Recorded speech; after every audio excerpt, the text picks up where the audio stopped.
শিয়াল ও চিতাবাঘের একটি গল্প বলছি আমরা। একদিন একটি শিয়াল আর একটি চিতাবাঘ তাদের মধ্যে কে বেশি অপরূপ এ নিয়ে আলাপ করছিল।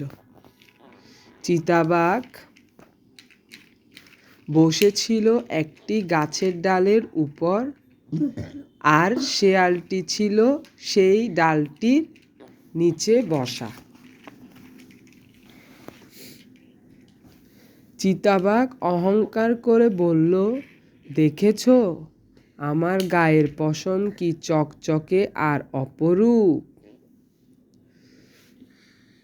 বলেই নিচে শিয়ালের দিকে তাকালো সে, এবং আবার বলল, আর তুমি দেখতে একেবারেই সাধারণ।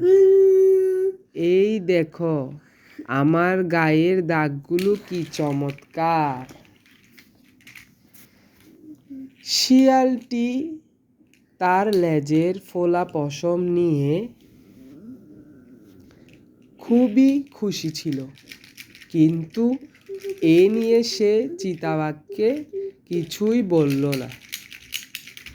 শিয়ালকে চুপচাপ বসে থাকতে দেখে ভীষণ রেগে গেল চিতাবাঘ।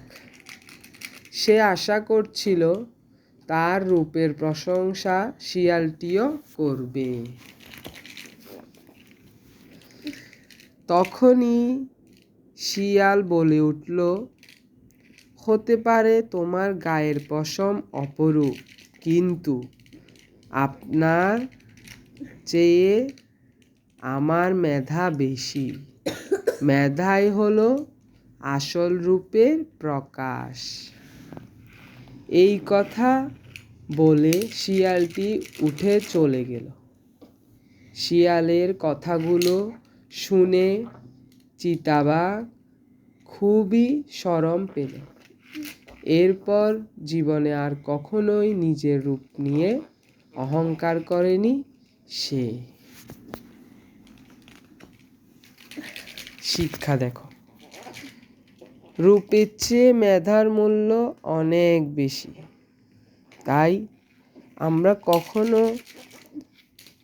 রূপের দিকে নজর দিব না। বয়সের সাথে সাথে সবার রূপ নষ্ট হয়ে যায়, কিন্তু মেধা এমন একটি জিনিস যেটি আপনার সাথে সাথে আপনার ভবিষ্যৎ এবং আপনার আগামী দিনের সাথী হবে। ধন্যবাদ।